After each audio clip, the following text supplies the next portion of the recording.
नमस्कार मेरे साथियों, मैं हूं Deepak Saini. Welcome back to DR brother classes. DR brother classes में आप सभी का तहे दिल से स्वागत करता हूं। दोस्तों हमारी चर्चा राजस्थानी साहित्य पर चल रही थी और हम कुछ प्रमुख रासों पर चर्चा कर रहे थे।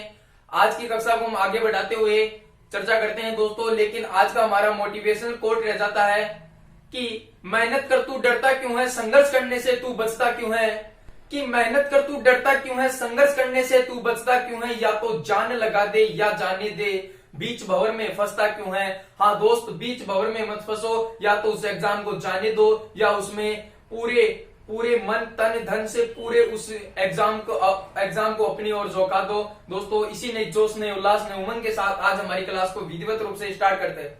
दोस्तों आज मैं एक बात और बता देना चाहता हूं कि हम यानी कि जैसे कि हमारा राजस्थानी साहित्य टॉपिक चल रहा है, इसके ऊपर तो चर्चा करेंगे ही करेंगे दोस्तों, लेकिन हम अंत में यानी कि जो हमारे सेशन का समापन होगा उस समय में आपको एक प्रश्न, मैं अति महत्वपूर्ण प्रश्न देके जाऊंगा। आप उस प्रश्न का जवाब कमेंट बॉक्स में दीजिएगा और मैं उस प्रश्न का जवाब विस्तृत व्याख्या सहित अगली आने वाली क्लास में आपको दूंगा। दोस्तों ये हमारी श्रृंखला आज से नई स्टार्ट की है हमने दोस्तों, यानी कि जो हम एक प्रश्न लेंगे जो बहुत ही शानदार होगा, बहुत ही दमदार होगा। किसी भी हो सकता है, चाहे कला संस्कृति का हो सकता है, चाहे इतिहास का हो सकता है, चाहे भूगोल का हो सकता है, यानी कि राजस्थान के जीके में किसी का भी हो सकता है दोस्तों। वो प्रश्न आपके लिए बहुत ही महत्वपूर्ण उपयोगी होगा दोस्तों, और ऐसे सिलेक्टेड क्वेश्चन लाऊंगा दोस्तों। आपका दिल है जो गार्डन हो जाएगा दोस्तों। क्या दोस्तों, आपका दिल गार्डन हो जाएगा और उसका जवाब आप कमेंट बॉक्स में दीजिएगा। और अगर आप विस्तृत व्याख्या देखना चाहते हैं तो उस अगली आने वाली कक्षा को जरूर देखिएगा दोस्तों। आपके लिए मैंने एक प्रश्न तैयार किया है जो हम कक्षा का समापन करेंगे उस समय दोस्तों मैं आपको दे के जाऊंगा। लेकिन दोस्तों हमारी चर्चा प्रमुख रासों पर चल रही थी और एक रासो और आ जाता है जिसका नाम है दोस्तों सुजान सिंह रासो। दोस्तों कौन सा रासो आ जाता है? सुजान सिंह रासो। सुजान सिंह रासो बात करते हैं कि, या आप इसे कह सकते हो सुजान रासो, सुजान सिंह रासो भी कह सकते हो, या आप इसे सुजान रासो भी कह सकते हो दोस्तों। सुजान रासो बात करते हैं इसके रचयिता कौन है। अगर सुजान रासो की दोस्तों रचयिता पूछ ले तो कौन है दोस्तों? जोगीदास। कौन हो जाएंगे दोस्तों? जोगीदास हो जाएंगे। हम प्रमुख रासों की बात कर रहे हैं, लेकिन बात करें तो यह मध्यकालीन साहित्य का भाग है। मैंने राजस्थानी साहित्य के 3 पार्ट बताए थे, प्राचीन साहित्य, मध्यकालीन साहित्य और आधुनिक साहित्य। जो हमारी चर्चा चल रही है प्राचीन साहित्य पर चल रही है। हम रासों पर भी चर्चा कर रहे हैं, तो रासो शब्द आ गया तो हम पूरे रासो लेकर के चलेंगे। जबकि आपको यह भी ध्यान रखना है कि सुजान रासो है दोस्तों, ये सुजान रासो है जो मध्यकालीन साहित्य का भाग है। अब बात करें सुजान रासो के दोस्तों रचयिता कौन थे? जोगीदास थे। इसमें क्या क्या मिलता है इसके बारे में चर्चा करते हैं। देखिएगा दोस्तों, बीकानेर का शासक था सुजान सिंह। मैंने ये बताया था कि रासो क्या होता है? किसी राजा की प्रशंसा में, कोई एक राजा की प्रशंसा में लिखा गया लेख क्या कहलाता है? रासो कहलाता है। तो बीकानेर के शासक सुजान सिंह रासो का क्या है दोस्तों? इसमें इतिहास उल्लेखित है। तो हम यहां लिख सकते हैं कि इस ग्रंथ में बीकानेर के शासक, दोस्तों शॉर्टकट में लिखा है बीकानेर के शासक सुजान सिंह का क्या है दोस्तों? इतिहास उल्लेखित है। सुजान सिंह का इतिहास उल्लेखित है दोस्तों।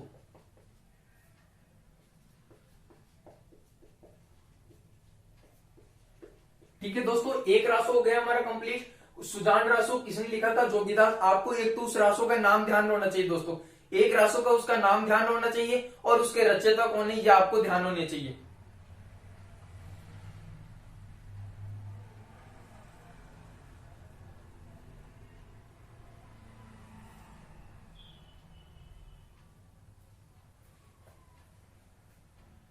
हाँ दोस्तों, अब आगे चर्चा करते हैं। तो इसमें क्या मिलता है दोस्तों? बीकानेर के शासक का नाम था सुजान सिंह, और सुजान सिंह का क्या मिलता है दोस्तों? इतिहास उल्लेखित मिलता है। अगले रासो की बात करते हैं दोस्तों। हमने दोस्तों एक रासो देख लिया था कि खुमान रासो।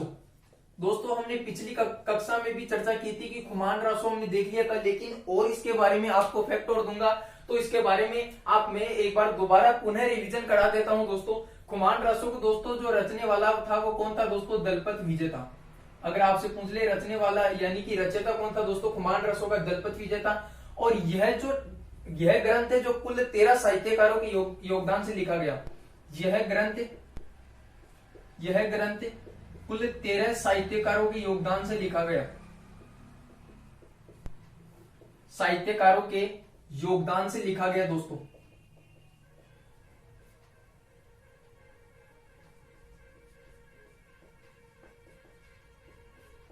अगर आपसे पूछ ले खुमान रासो के दोस्तों रचयिता कौन है, तो दोस्तों उत्तर आएगा दलपत विजय। यह कुल है दोस्तों 13 साहित्यकारों के योगदान से लिखा गया। अगर आपसे रचयिता पूछ ले तो दोस्तों कौन आएगा, दलपत विजय आएगा। बात करें खुमान रासो, ये जो दलपत विजय लिखने वाले हैं, अगर इनके गुरु का नाम पूछ ले तो गुरु का नाम था दोस्तों एक जैन साधु थे जिनका नाम था शांति विजय। जैन साधु थे जिनका नाम था क्या था, शांति विजय। जैन साधु का क्या नाम था दोस्तों, शांति विजय था। दलपत विजय लिखने वाला था खुमान रासो को। यह ग्रंथ कुल 13 साहित्यकारों के योगदान से लिखा गया है और जैन साहित्य और इनके गुरु का नाम था दोस्तों जैन साधु शांति विजय, इनके गुरु का नाम था। अगली बात करें इसके बारे में यानी कि इस रासो से हमें जानकारी क्या मिलती है दोस्तों, इसके बारे में ये मेवाड़ रियासत से संबंधित है दोस्तों। मेवाड़ रियासत से संबंधित है और इसमें बप्पा रावल से लेकर के राज सिंह तक का क्या मिलता है, इतिहास उल्लेखित मिलता है। यानी कि हम यहां लिख सकते हैं कि बप्पा रावल से लेकर के राज सिंह तक, महाराजा राज सिंह तक का इतिहास उल्लेखित मिलता है, इतिहास वर्णन मिलता है। बात करें बप्पा रावल का जो काल आता है 734 से लेकर के 753 ईस्वी तक, और राज सिंह का काल आता है जो 1652 से लेकर के 1680 ईस्वी तक। दोस्तों कई बार महाराजा राज सिंह का कार्यकाल पहुंच लिया गया है। 1652 से लेकर के 1680 तक इनका कार्यकाल था, महाराजा राज सिंह का काल था, जबकि बप्पा रावल का काल था 734 से लेकर के 753 ईस्वी तक था। यानी कि हम यहाँ शॉर्ट रूप में कह सकते हैं कि 734 ईस्वी से लेकर के 1680 तक इतिहास उल्लेखित मिलता है। ऐसा कौन सा रासो है दोस्तों, कुमान रासो है। कुमान रासो का रचने वाला कौन है, दलपत विजय। आगे हम बात करें जो यहाँ इस समय जो यानी कि कुमान रासो है दोस्तों, ये दलपत विजय रचने वाला था। और ये जब रचा यानी कि इस इतिहास की रचना की तो इस समय चित्तौड़गढ़ का शासक कौन था, तो इस समय दोस्तों चित्तौड़गढ़ का शासक था दोस्तों जिसका नाम था खुमान। क्या नाम था दोस्तों, खुमान था। और ये खुमान किसके समकालीन था, यहां मैं लिख देता हूं किसके समकालीन था दोस्तों, ये दोस्तों समकालीन था गुर्जर प्रतिहार का एक शासक आता है, गुर्जर प्रतिहार वंश का एक शासक आता है जिसका नाम है नागभट्ट द्वितीय। क्या नाम है दोस्तों, नागभट्ट द्वितीय। और नागभट्ट द्वितीय का कार्यकाल आता है दोस्तों 805 ईस्वी से लेकर के 833 ईस्वी तक। ये जब आप एक दो चीजों को तब कोरिलेटिव करके पढ़ोगे तब दोस्तों आपको ज्यादा समझ में आएगा, और ये तब करोगे जब आपको इतिहास की अच्छी से जानकारी होगी। यानी कि चित्तौड़गढ़ का शासक कौन था दोस्तों, खुमान था। और खुमान के समकालीन गुर्जर प्रतिहार वंश का शासक था दोस्तों नागभट्ट द्वितीय। और इनका जो कार्यकाल आता है 805 से लेकर के 833 ईस्वी तक इनका काल आता है, नागभट्ट द्वितीय का आता है। अब बात करें कुमान रासो में क्या मिलता है, एक जानकारी और मिलती है दोस्तों, यहां मैं लिख देता हूं। चित्तौड़गढ़ दुर्ग पर अगर आपसे सबसे पहले विदेशी आक्रमण पूछ ले तो किसने किया था, मामू का अफगान का शासक था मामू। और उसकी जानकारी है वो किसमें मिलती है दोस्तों, कुमान रासो में मिलती है। कुमान रासो को रचने वाला आपको रचयिता 100% ध्यान रखना है दोस्तों। तो मैं यहां लिख सकता हूं कि चित्तौड़गढ़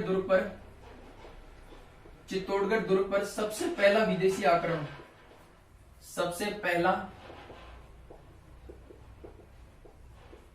विदेशी आक्रमण की जानकारी इस ग्रंथ से ही प्राप्त होती है।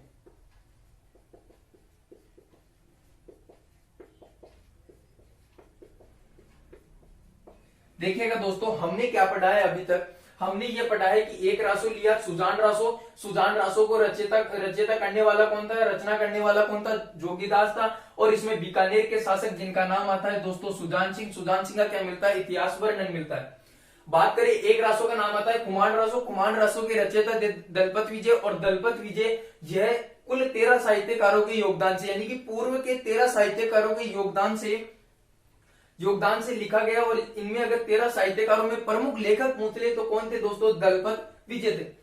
इनके गुरु का नाम था दोस्तों जैन साधु शांति विजय। इनके गुरु का नाम दोस्तों दलपत विजय के गुरु का नाम था। इसमें जानकारी क्या मिलती है, बप्पा रावल से लेकर के मेवाड़ का वास्तविक जो गुहिल वंश का वास्तविक संस्थापक है दोस्तों कौन है, बप्पा रावल। अगर आपसे पूछ ले गुहिल वंश का संस्थापक तो राजा गुहिल या गुहादित्य या गुहिलोत आ जाता है। जबकि अगर आपसे पूछ ले वास्तविक संस्थापक कौन है दोस्तों, बप्पा रावल है। बप्पा रावल से लेकर के राज सिंह तक का क्या मिलता है दोस्तों, इतिहास, या हम शॉर्ट रूप में कहें 734 से लेकर के 1680 तक, इसके बीच का जो इतिहास मिलता है वो किस रासों में मिलता है, अर्थात किस ग्रंथ में मिलता है, खुमान रासों में मिलता है। चित्तौड़गढ़ का शासक था खुमान, और ये कब लिखा गया था, चित्तौड़गढ़ का जब शासक था खुमान, और खुमान के समकालीन था दोस्तों गुर्जर प्रतिहार वंश का शासक नागभट्ट द्वितीय था।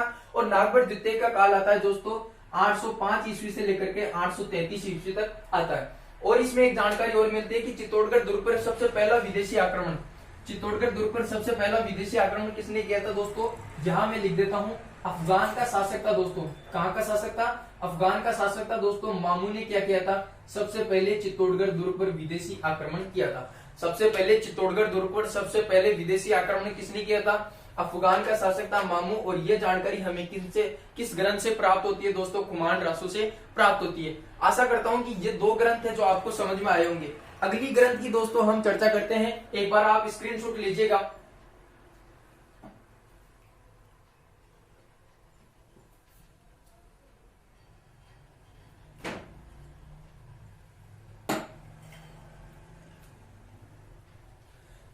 दोस्तों अगला ग्रंथ आता है जिसका नाम है जवान रासो। दोस्तों अगला ग्रंथ आता है जिसका नाम है जवान रासो।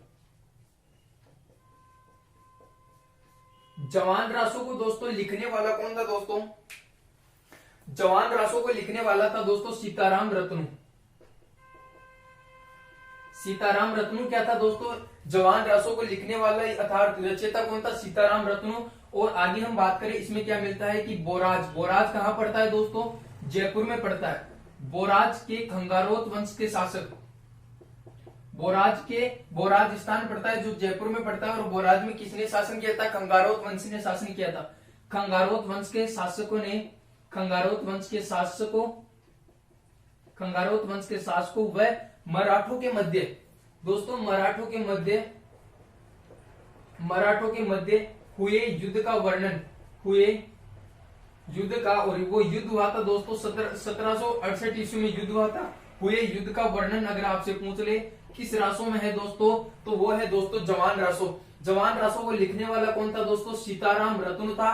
बोराज कहां पड़ता है, जयपुर में पड़ता है। और बोराज के खंगारोत वंश के शासकों एवं मराठों के मध्य हुए युद्ध का वर्णन, और वो युद्ध हुआ था दोस्तों 1768 ईस्वी में, जिसका वर्णन हमें किस रासो से प्राप्त होता है, जवान रासो। जवान रासो को लिखने वाला कौन था दोस्तों, खुमान रासो था। आगे हम चर्चा करते हैं दोस्तों, हम प्रमुख रासों की चर्चा कर रहे हैं दोस्तों। किसकी चर्चा कर रहे हैं दोस्तों, प्रमुख रासों की चर्चा कर रहे हैं। आगे हम इसी प्रकार कुछ रासों की चर्चा करते हैं। देखिएगा अगला रासो है दोस्तों, उसका नाम है लक्ष्मणगढ़ रासो। क्या नाम है दोस्तों, अगला रासो का नाम है लक्ष्मणगढ़ रासो।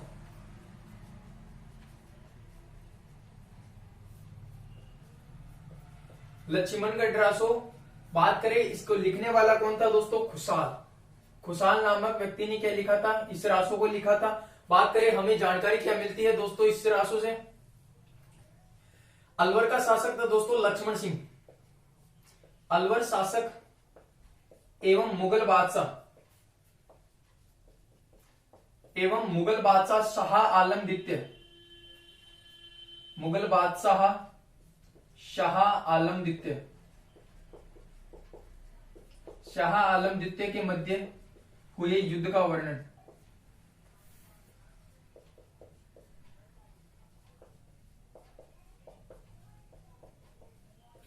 ऐसा कौन सा रासो है जिसमें अलवर के शासक लक्ष्मण सिंह और मुगल बादशाह कौन थे दोस्तों, शाह आलम द्वितीय थे, उनके युद्ध का वर्णन कौन सा ग्रंथ देता है दोस्तों, लक्ष्मणगढ़ रासो देता है। और लक्ष्मणगढ़ रासो को लिखने वाला कौन था दोस्तों, खुशाल था। अगली बात करें, अगला रासो आता है दोस्तों विजयपाल रासो। कौन सा रासो आता है दोस्तों, विजयपाल रासो। बात करें विजयपाल रासो को लिखने वाला कौन था दोस्तों, नल सिंह। लिखने वाला कौन था दोस्तों? नल सिंह। बात करें इसमें जानकारी क्या मिलती है, जो विजयपाल थे, जो करौली में एक स्थान आता है जिसका नाम है विजयगढ़, और विजयगढ़ के शासक थे वो कौन थे दोस्तों? विजयपाल थे। और उनका दरबारी कवि कौन था दोस्तों? नल सिंह। अर्थात विजयपाल रासो की रचना किसने की थी दोस्तों? नल सिंह ने की थी। यहां मैं लिख सकता हूं कि विजयगढ़ के शासक जिनका नाम था दोस्तों विजयपाल, विजयपाल का इतिहास वर्णित है।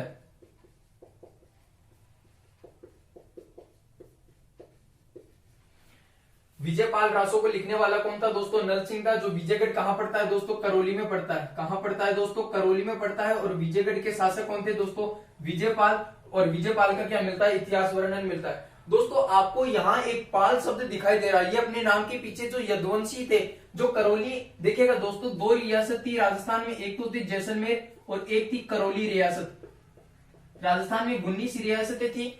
कुछ समय के लिए नागौर रियासत भी अस्तित्व में आई थी, लेकिन बाद में उसका जो रियासत नहीं रही दोस्तों 19 रियासत थी, जिसमें से दो रियासत थी जैसलमेर और करौली रियासत। इन दोनों रियासतों पर किन्होंने राज किया था? यादवों ने राज किया, या मैं यहाँ इन्हीं को कह सकता हूं दोस्तों यदुवंशियों ने क्या किया?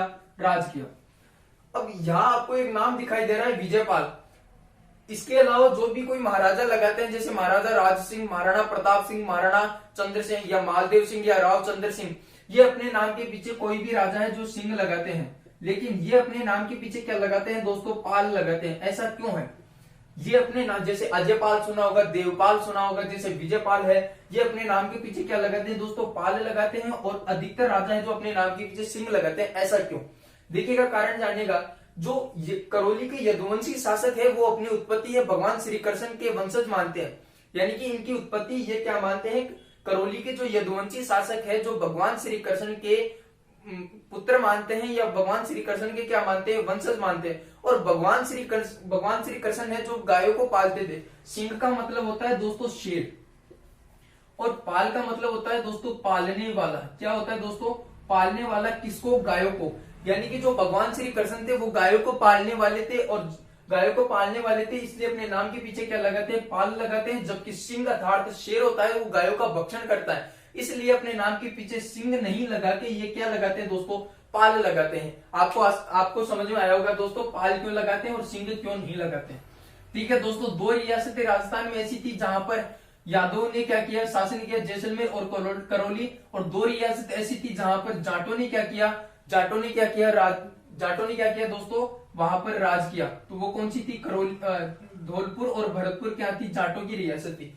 तो विजयपाल रासो को लिखने वाला कौन था दोस्तों? नल सिंह। विजयगढ़ के शासक, विजयगढ़ कहां पड़ता है? करौली। विजयगढ़ के शासक विजयपाल का क्या है दोस्तों? इतिहास वर्णित है। और नल सिंह थे वो कौन थे? विजयपाल के क्या थे? दरबारी कवि थे। नल सिंह इनके दरबारी कवि थे।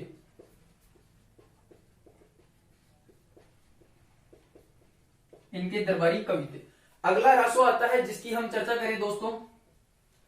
अगला रासो आता है दोस्तों रण रासो। क्या आता है दोस्तों? अगला रासो का नाम है रण रासो। रण रासो को लिखने वाला कौन था दोस्तों? दयाल दास। लिखने वाला कौन था दोस्तों? दयाल दास। और इसमें क्या वर्णन मिलता है? मुगल मेवाड़ संधि। जो मुगल मेवाड़ संधि हुई थी दोस्तों 1615 ईस्वी में। मुगल मेवाड़ संधि। अब क्या है संधि? इसकी हम चर्चा इतिहास का विषय, इतिहास के बारे में जब पढ़ेंगे तब अध्ययन करेंगे। मुगल मेवाड़ संधि जो 1615 ईस्वी में हुई थी। और मुगल मेवाड़ संधि की शर्तों का उल्लेख अगर आपसे पूछ ले किस ग्रंथ में है, तो वो है दोस्तों रण रासो में। मुगल मेवाड़ संधि की शर्तों का उल्लेख है। मुगल मेवाड़ संधि 1615 ईस्वी में हुई थी। और इसकी जो शर्तों का उल्लेख, इसकी प्रमुख शर्तें थी, इसकी शर्तों का जो उल्लेख है वो कौन से रासो में है दोस्तों? रण रासो में। रण रासो लिखने वाला कौन था दोस्तों? दयाल दास था। अगली हम बात करें, हमने लक्ष्मणगढ़ रासो की बात की, कुशाल, और विजयपाल रासो की बात की, नल सिंह इनके दरबारी कवि थे। और विजयगढ़ कहां पड़ता है दोस्तों? करौली के शासक कौन थे दोस्तों? विजयपाल। और रण रासो की बात की, जो लिखने वाला कौन था दोस्तों? दयाल दास। मुगल मेवाड़ संधि की जो 1615 में हुई थी, उसकी जो शर्तों का उल्लेख मिलता है दोस्तों किस रासो में मिलता है? रण रासो में मिलता है। अगली बात करें, एक रासो आता है जिसका नाम है दोस्तों सती रासो। बात करें तो ये आधुनिक साहित्य का क्या है? पार्ट है। इसको लिखने वाला कौन था दोस्तों? बूंदी के सूर्यमल मिश्रण। कौन थे दोस्तों? बूंदी के सूर्यमल मिश्रण। और सूर्यमल मिश्रण को ही क्या कहा जाता है? राजस्थान के राज्य कवि है दोस्तों, राजस्थान राज्य के, या हम इनको कह देते हैं राजस्थान के राज्य कवि। जैसे राजस्थान का राज्य का लोकगीत होता है, राजस्थान राज्य के पशु होता है, वैसे ही राजस्थान के राज्य कवि किन्हें कहा जाता है दोस्तों? सूर्यमल मिश्रण को कहा जाता है। इनका जन्म कहाँ हुआ था? बूंदी में हुआ था। आप इनका स्क्रीनशॉट लीजिए।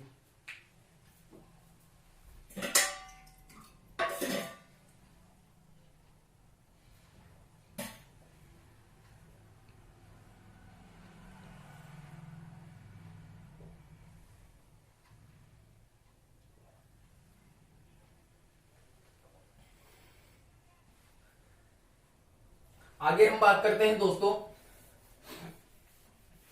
प्रमुख रासों की बात चल रही है। अब आगे जो रासो आएगा दोस्तों वो अति महत्वपूर्ण रासो आएगा।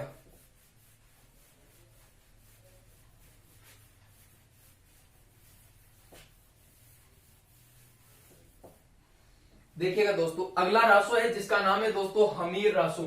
क्या नाम है दोस्तों? हमीर रासो।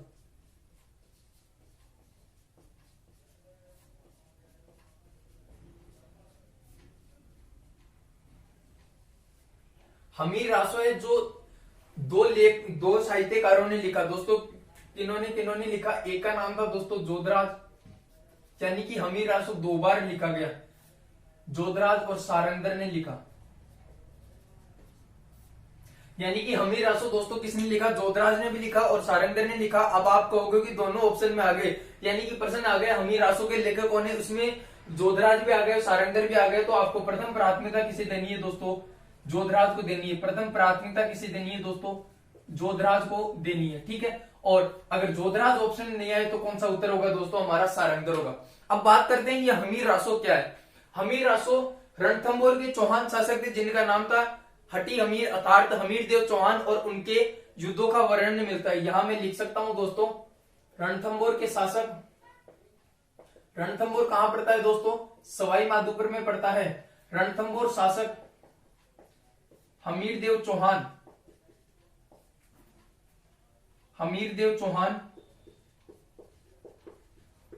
हमीर देव चौहान का इतिहास उल्लेखित है दोस्तों।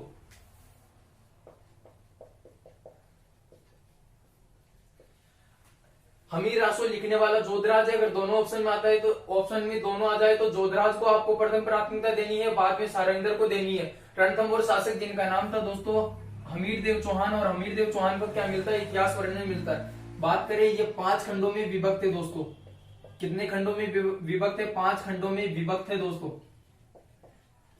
जिसमें से प्रथम 4 खंड दोस्तों, ये 5 खंडों में विभक्त है, जिसमें से प्रथम 4 खंड है वो जो हमीर के युद्धों की जानकारी देता है। यहां मैं लिख सकता हूं हमीर देव चौहान के युद्धों की जानकारी देता है। हमीर देव चौहान के युद्धों की जानकारी देता है।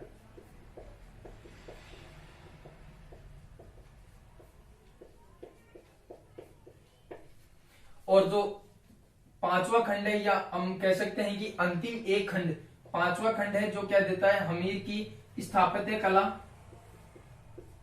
हमीर की स्थापत्य कला व लोक कल्याणकारी कार्यों पर बल देता है, या लोक कल्याणकारी कार्यों की जानकारी देता है। लोक कल्याणकारी कार्यों की जानकारी देता है। कौन सा खंड? 5वां खंड, अर्थात हमीर रासो 5 खंडों में विभक्त है।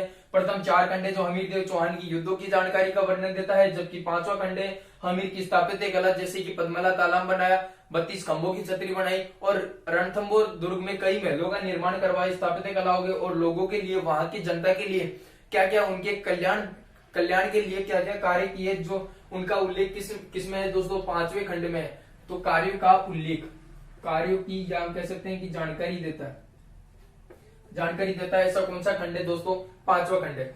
अब बात करें कि हमने लिखा कि प्रथम 4 खंड है जो हमीर देव चौहान की युद्धों की जानकारी देता है, और हमीर देव चौहान पर प्रमुख 4 आक्रमण हुए थे दोस्तों। हमीर देव चौहान पर जो हमीर देव चौहान का काल आता है दोस्तों 1282 से लेकर के 1301 ईस्वी तक किनका काल आता है, हमीरदेव चौहान का काल आता है। और हमीरदेव चौहान पर प्रमुख चार आक्रमण हुए थे, प्रमुख 4 आक्रमण हुए थे। अब देखिएगा जो कौन कौन से आक्रमण थे। पहला आक्रमण दोस्तों, दूसरा और तीसरा और चौथा आक्रमण। पहला आक्रमण हुआ था दोस्तों, वो हुआ था 1291, दूसरा 1292 और तीसरा हुआ था 1299 और चौथा हुआ था दोस्तों 1301 ईस्वी को। ठीक है दोस्तों, जो 1291 और 1292 करने वाला आक्रमण कौन था, दिल्ली का मुगल खिलजी शासक था दोस्तों, कौन था, जलालुद्दीन खिलजी। और ये 2 आक्रमण करने वाला कौन था दोस्तों, अलाउद्दीन खिलजी था।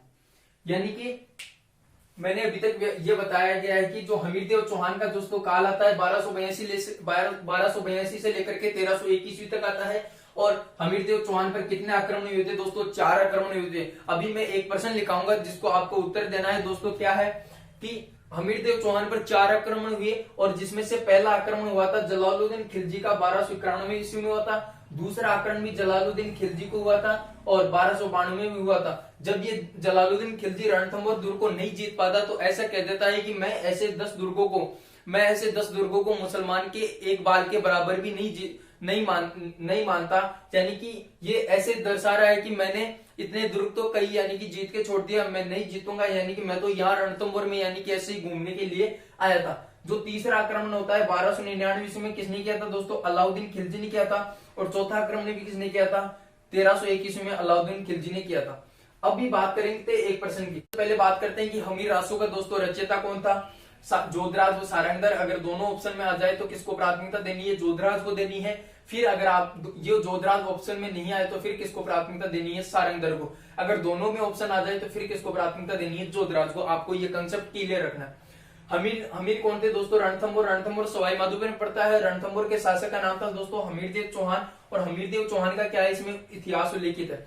हमीर रासो है जो टोटल 5 खंडों में विभक्त है दोस्तों, 5 खंडों में विभक्त है। और जिसमें से प्रथम 4 खंड जो हमीरदेव चौहान के युद्धों की जानकारी देता है, हमीरदेव चौहान के युद्धों की जानकारी देता है। जबकि अंतिम 1 खंड या 5वां खंड जो हमीर की स्थापत्य कला की जानकारी देता है और लोक कल्याणकारी कार्यों की जानकारी देता है। यानी कि वहां पर क्या क्या निर्माण करवाए, जैसे कि पद्मला तालाब बनवाया, 32 खंभों की छतरी बनाई अपने पिता की स्मृति में, जो इनके पिता का नाम था जेतर सिंह था। और इनके पिता का जो शासन काल आता है दोस्तों वो आता है 1250 ईस्वी से लेकर के 1282 ईस्वी तक।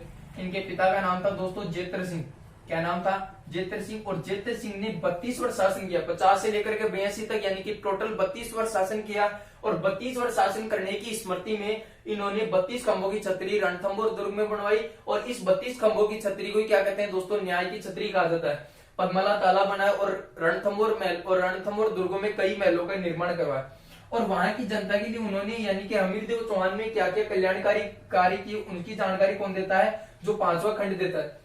अब बात करें कि हमीरदेव चौहान पर प्रथम यानी कि 4 आक्रमण हुए थे। 2 जलालुद्दीन खिलजी ने किया था और 2 किसने किया था, अलाउद्दीन खिलजी ने किया था। दोस्तों हमने ये चर्चा की और ये हमारे कौन सा ग्रंथ है दोस्तों, हमीर रासो ग्रंथ है। अब एक प्रश्न आया दोस्तों पीटीआई 3rd ग्रेड 2000 के पेपर में। दोस्तों एक प्रश्न पर मैं चर्चा करना चाहूंगा और वो प्रश्न आया था दोस्तों पीटीआई 3rd ग्रेड 2018 में। एक क्वेश्चन आया था, वो प्रश्न ये था कि हमीरदेव चौहान पर जलालुद्दीन खिलजी का प्रथम आक्रमण कब हुआ। यानी कि मैं यहां लिख देता हूं, वो क्वेश्चन आया था दोस्तों हमीरदेव चौहान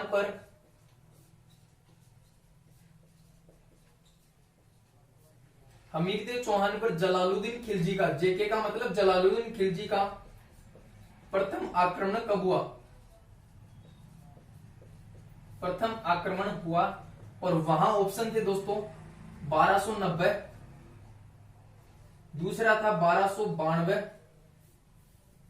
तीसरा था दोस्तों 1294 और चौथा था दोस्तों 1295। ये प्रश्न आया हुआ है दोस्तों पीटीआई 3rd ग्रेड 2018 में आया था।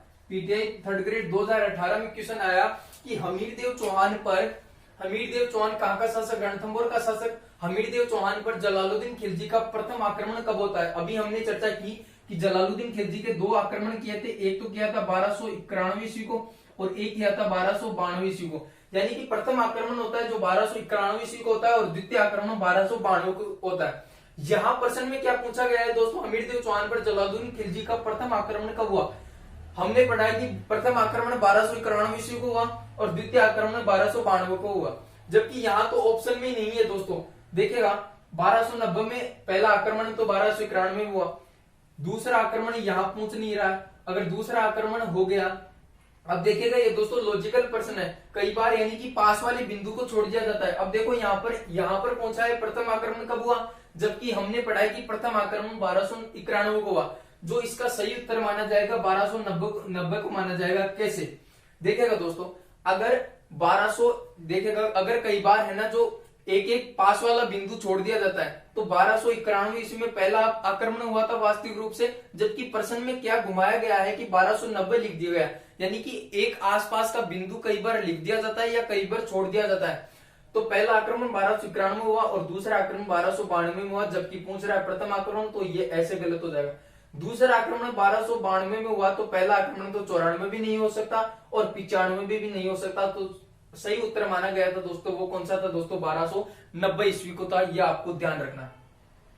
आगे हम बात करते हैं कुछ रासों से ही, हमीर से ही संबंधित कुछ रासो आते हैं दोस्तों, वो अति महत्वपूर्ण रासो आते हैं दोस्तों। देखिएगा कौन कौन से रासो आते हैं, हमीर से ही दोस्तों मिलते जुलते रासो आते हैं। और हाँ दोस्तों, आप इसमें एक जानकारी और लिख सकते हो कि हमीर रासो से ही दोस्तों राजस्थान की प्रथम साखे की जानकारी देती है। राजस्थान के प्रथम साके की जानकारी किससे प्राप्त होती है दोस्तों, हमीर रासो से ही प्राप्त होती है। और प्रथम साका हुआ था दोस्तों राजस्थान में 11 जुलाई 1301 ईस्वी को हुआ था। कब हुआ था दोस्तों, 11 जुलाई 1301 ईस्वी को हुआ था। इसमें आक्रमणकारी थे दोस्तों वो कौन थे, अलाउद्दीन खिलजी था। आक्रमणकारी कौन था दोस्तों, अलाउद्दीन खिलजी था। और यहाँ रणथंभौर का शासक कौन था दोस्तों, हमीरदेव चौहान था। कौन था दोस्तों, हमीरदेव चौहान था। और इनकी पत्नी का क्या नाम था दोस्तों, रंगदेवी था। क्या नाम था दोस्तों, रंगदेवी था। और रंगदेवी ने क्या कहता, जल जोहर भी किया था। तो राजस्थान के प्रथम साके की शाखा क्या होता है, जब केसरिया भी हो जाए और जौहर भी आ जाए। केसरिया वीर पुरुष करते हैं और जो जौहर होता है दोस्तों वीर पुरुष की पत्नियां करती है। तो इन दोनों को मिलाकर के क्या कहते हैं दोस्तों, शाखा कहते हैं। राजस्थान के प्रथम शाखे की जानकारी हमीर रासो से मिलती है। और राजस्थान का प्रथम शाखा कब हुआ था, 11 जुलाई 1301 ईस्वी को हुआ था। आक्रमणकारी कौन था, अलाउद्दीन खिलजी। यहाँ का शासक कौन था, हमीरदेव चौहान। और इनकी पत्नी का क्या नाम था दोस्तों, रंगदेवी था। रंगदेवी ने जौहर किया, जबकि हमीरदेव चौहान ने क्या किया, शाखा किया।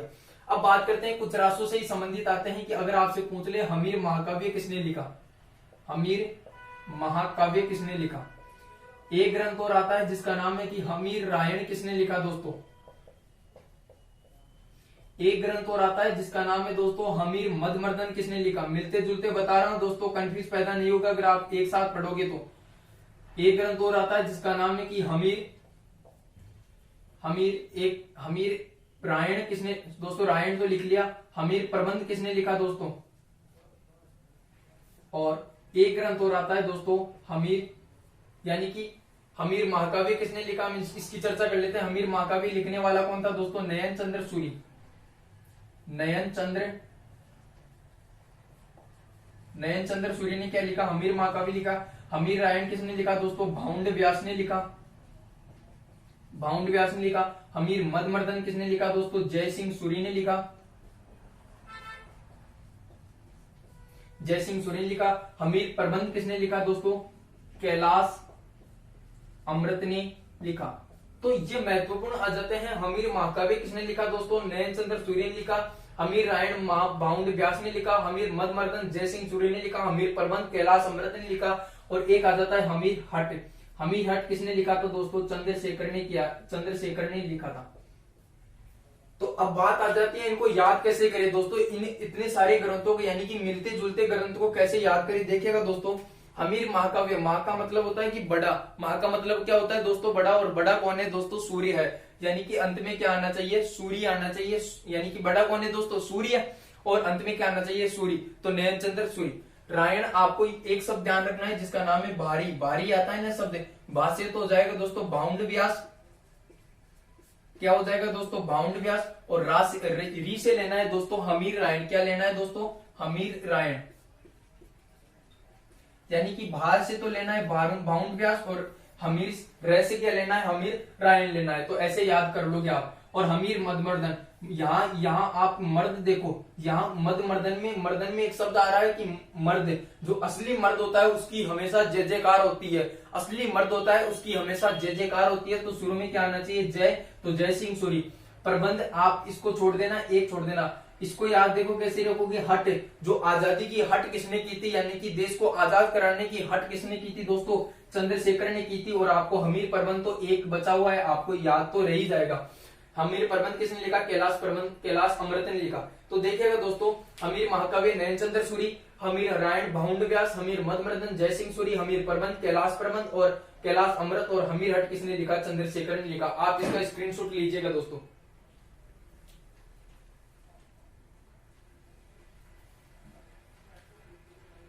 अब बात करते हैं दोस्तों, मैंने शुरू में कहा था कि एक प्रश्न की चर्चा करेंगे। वो प्रश्न क्या था दोस्तों, अभी मैं लिख देता हूं और आपको उसका जवाब है दोस्तों कमेंट बॉक्स में लिख कर देना है दोस्तों, कमेंट बॉक्स में लिख कर देना है। और जो अगली आएगी, जो हमारी क्लास सेशन आएगा, उसमें मैं उसकी विस्तृत व्याख्या सहित बताऊंगा।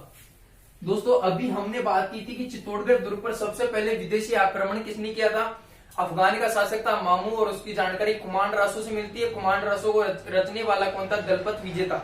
मैं आपके सामने एक प्रश्न रख रहा हूं दोस्तों, उसका जवाब आपको देना है। वो प्रश्न है कि बप्पा रावल पर सबसे पहले विदेशी आक्रमण किसने किया, बप्पा रावल पर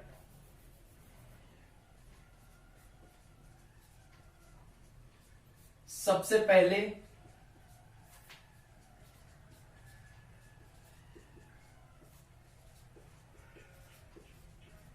विदेशी आक्रमण किसने किया।